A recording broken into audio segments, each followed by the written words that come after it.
आता स्वानंदी काही प्लॅन करणार आणि मलिका उधळणार नाही असं तर नाही होणार ना। पण ह्यावेळेस मात्र घडलं वेगळंच। समर स्वानंदीला मारायच्या नादात अंशुमन बुडाला पाण्यात। नमस्कार मित्रांनो, ह्या मालिकेच्या आजच्या भागामध्ये काय घडलं चला तर बघूया। अर्पिता जाते आणि म्हणते मॉम अगं ती स्वानंदी दादाला बोटिंगला घेऊन चालली आहे। आता मलिकाची चांगली सटकते आणि ती म्हणते हा समर आणि स्वानंदी दिवसेंदिवस जरा जास्तच जवळ यायला लागलेत, यांचं लवकरात लवकर काहीतरी करावं लागणार। अर्पिता म्हणते मॉम पण काय करणार आहे। मलिका म्हणते ही चांगली संधी चालून आली आहे, दोघांनाही संपवायचं। अर्पिता म्हणते मॉम दादाला पण।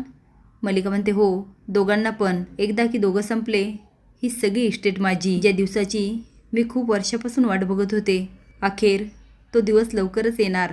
अंशू म्हणतो मॉम संपवतो दोघांना, तशी पण ती स्वानंदी माझ्या खूप डोक्यात गेलेली आहे, तिला एकदाची संपवली ना तरच माझा राग शांत होणार।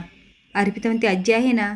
मलिका म्हणते एकदा समर संपला की ती म्हातारी संपेल। अंशू काय करायचं माहिती आहे ना। तो हो मॉम। मलिका म्हणते अंशू आणि डोकं ठिकाण्यावर ठेव, ती स्वानंदी खूप हुशार आहे।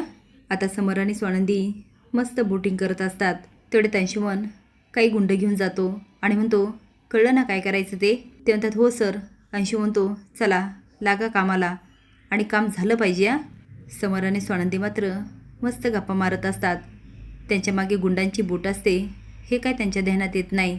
अंशू पाण्याच्या कडेला उभा राहतो आणि गुंडांना डायरेक्शन देत असतो, त्यांना एवढं लांबून काय कळत नाही। आता अंशू जोरजोरात हात करतो आणि सांगत असतो त्यांची बोट पलटी करा, पण ते गुंडांच्या काय ध्यानात येत नाही। आता अंशू एवढा हायपर होतो की जोरजोरात हात करतो आणि त्याचबरोबर पुढे पुढेही जात असतो। आता कुठे गुंडांना कळतं आणि ते मान हलवतात, पण तोपर्यंत फार उशीर होतो। अंशूचा तोल जातो आणि तो पाण्यात पडतो आणि गटांगळ्या खात मोठ्याने ओरडत असतो। हे आता समर आणि स्वानंदी बघतात। स्वानंदी ते राजवाडे कुणीतरी पाण्यात पडले वाटतं। समर म्हणतो हो ना, आणि बहुतेक त्याला पोहता येत नाही आहे कारण अंशू गटांगळ्या खात असतो। स्वानंदी म्हणते चला चला आपण बघूया। समर म्हणतो चला पण आपण बघून काय करणार। ती म्हणते अहो त्याला वाचवता येईल। आता समर आणि स्वानंदी पटापट बोट चालवायला लागतात। अर्पिता म्हणते मॉम आता या घरावर आपलंच राज्य। स्वानंदीला खूप माज झाला होता ना। मलिका म्हणते हो ती विसरली होती, इथे फक्त या मलिकाचं राज्य आहे, आता तिला कळेल मलिकाशी पंगा घेतल्यानंतर त्याचा काय परिणाम होतो। अर्पिता म्हणते मॉम अंशू काही गडबड नाही करणार ना।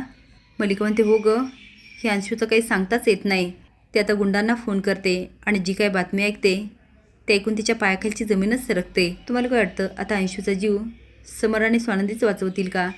हे कमेंट बॉक्समध्ये नक्की सांगा। नवीन अपडेट जाण्यासाठी लाईक आणि सबस्क्राईब करा। धन्यवाद।